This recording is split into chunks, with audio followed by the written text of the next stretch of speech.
Hello! Welcome back to my channel. Magluluto po ako ngayon ng pork beefsteak Tagalog. Papakita ko sa inyo kung paano ako magluto nito.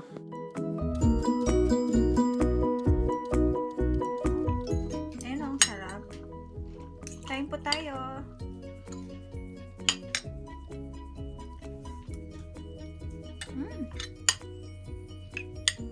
Sarap.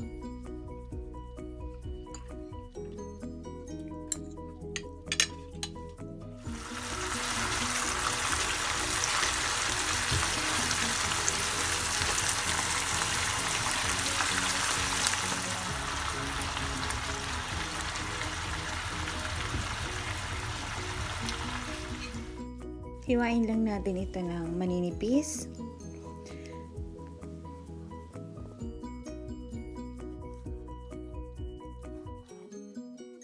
Ang ganito, kanipis yung ating pork. Next naman natin gawin yung ating bawang.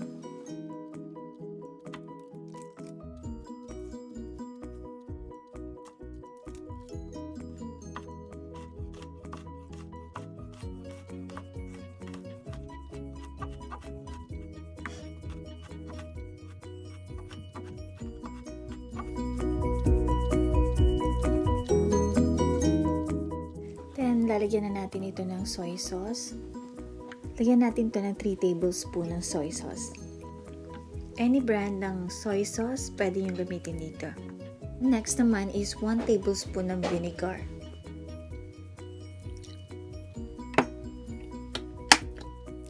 Next, oyster sauce, 1 tablespoon. Lagyan natin ng half lemon. Pero kung meron kayong kalamansi, mas maganda kung kalamansi yung lagay nyo dito.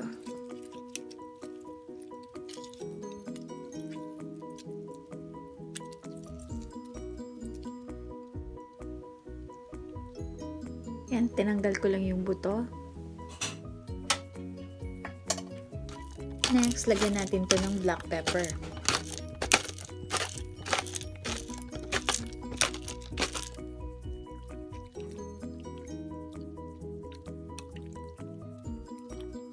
And haluin lang to natin mabuti.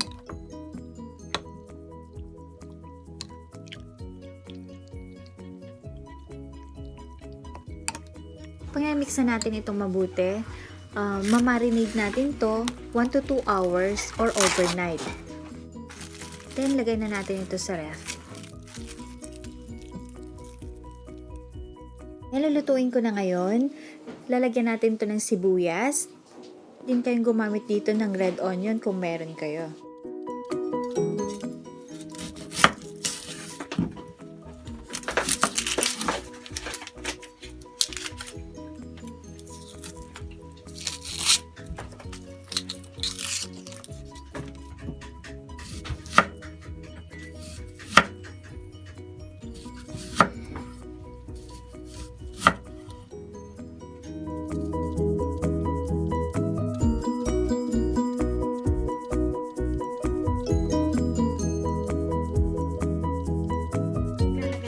Dito ng mantika. Mainit na yung mantika, lalagay na natin yung ating sibuyas.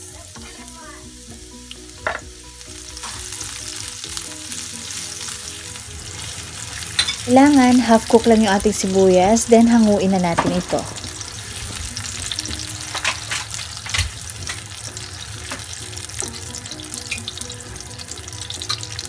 Natin dito luto yung na-marinate na nating pork.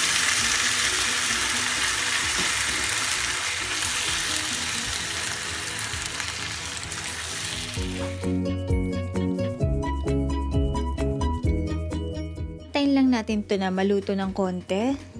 Then, hanguin natin to. Kung nag-iba na yung kulay ng ating pork, luto na siya. Then, hahanguin natin to. Then, magpa-fry muna tayo dito ng garlic kasi mas gusto ko yung may garlic sa ibabaw na crispy. Kaya gagawin natin to hanggang sa mag-golden brown. Golden brown na to, set aside natin to. Then, next natin gagawin dito, isuprito natin dito yung ating pork steak.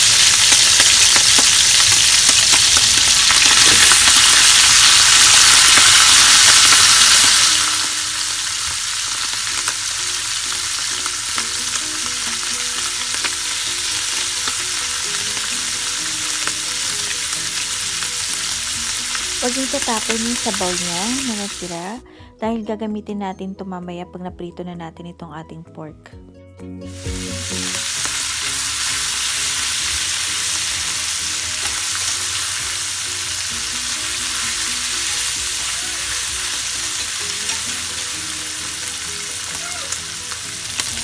Ayan, kung nakikita nyo, mag-golden brown na siya. Then, prito lang natin ito mabuti.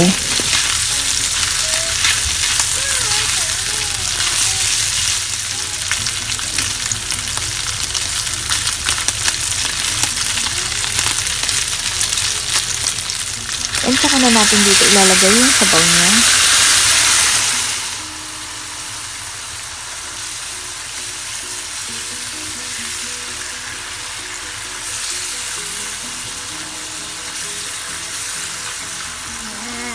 Ang bango. Ang bango, no?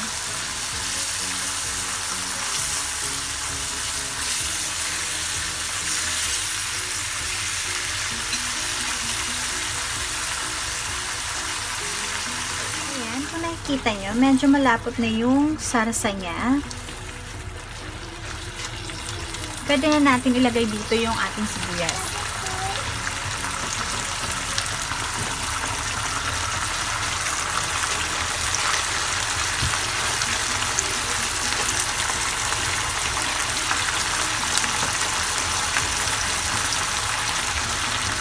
Lagay na rin natin yung ating garlic.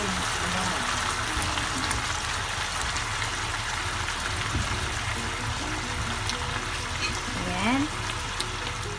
Ready na po yung ating pork beefsteak. Ayan. Titikman na natin yung ating pork steak. Yan, gusto ko, mahilig ako dun sa maraming sibuyas. Pag nagluluto ako ng pork steak or beef steak, gusto ko yung maraming sibuyas. So, ayan, yung sobra sa garlic natin kanina, nilagay ko na rin dito sa rice. Yan, para mas lalong mas masarap. Yan. Kita nyo. So, lagyan natin ng maraming sibuyas sa ibabaw.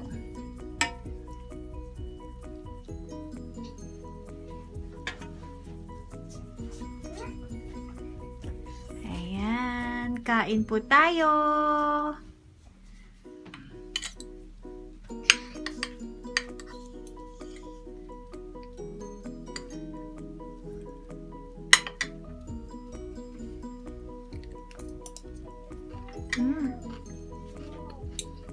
Ang sarap. Grabe. Nagustuhan niyo po kung paano ko nagluto ng pork beefsteak Tagalog. So, thank you for watching. Please like and share and subscribe na rin po for more videos. Bye!